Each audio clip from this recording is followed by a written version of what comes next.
Okay, the question asks the following. A new cordless phone emits 4.0 milliwatts at 5.8 gigahertz. The manufacturer claims that the phone has a range of 100 feet. If we assume that the wave spreads out evenly with no obstructions, what is the electric field length at the base unit 100 feet from the phone? Well, I'm going to start this with an assessment.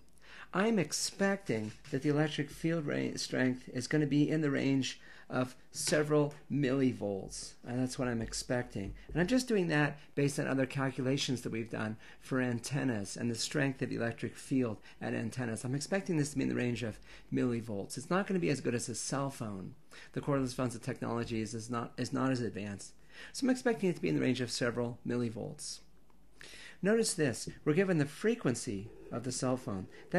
Or of the cordless phone. That's important for completely specifying the problem, but that's not necessarily a number that we'll use in the problem. This frequency would determine the wavelength. It would also determine the energy of the photons. But if we just want to know if we know the emitted power, and we know the distance we are from the antenna, this is really an intensity question. And questions of intensity don't vary with wavelength, they don't vary with frequency, they don't vary with photon energy. So we might not need this number, and we'll say that going in.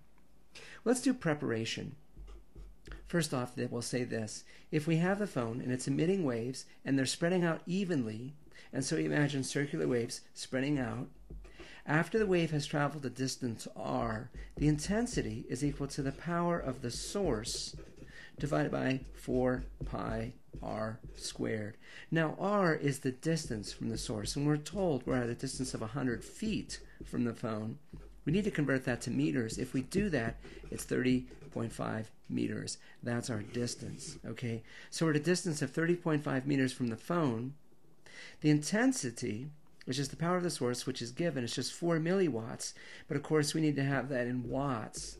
So that's going to be 4.0 times 10 to the minus third watts. And now we're ready to compute. This is our preparation. Now our solution is the following. The intensity is the power of the source, 4.0 times 10 to the minus third watts, divided by 4 pi r squared. That's 4 times pi and then times 30.5, because r, that's the distance we are from the source, all squared. We compute an intensity of 3.43 times 10 to the negative 7th. And of course that's watts per square meter. Now notice I've kept an extra decimal place. And I've kept the extra decimal place because we're at an intermediate stage in a calculation and we want to avoid rounding errors. We weren't asked for the intensity though. We were asked for the electric field strength. And the electric field strength, remember, is based on the intensity. It's the square root of 2 times the intensity divided by c times epsilon 0.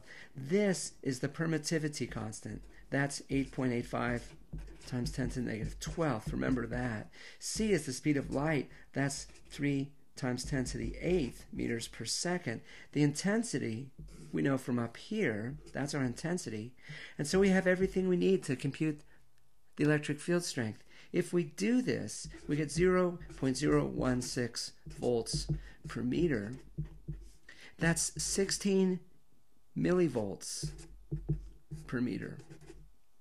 And that is about what we expected. We expected about an electric field strength in millivolts per meter. That's what we said at the start of the problem, based on what we've seen for other kind of antenna situations. So our answer is, in fact, quite reasonable. It's in the millivolt per meter range.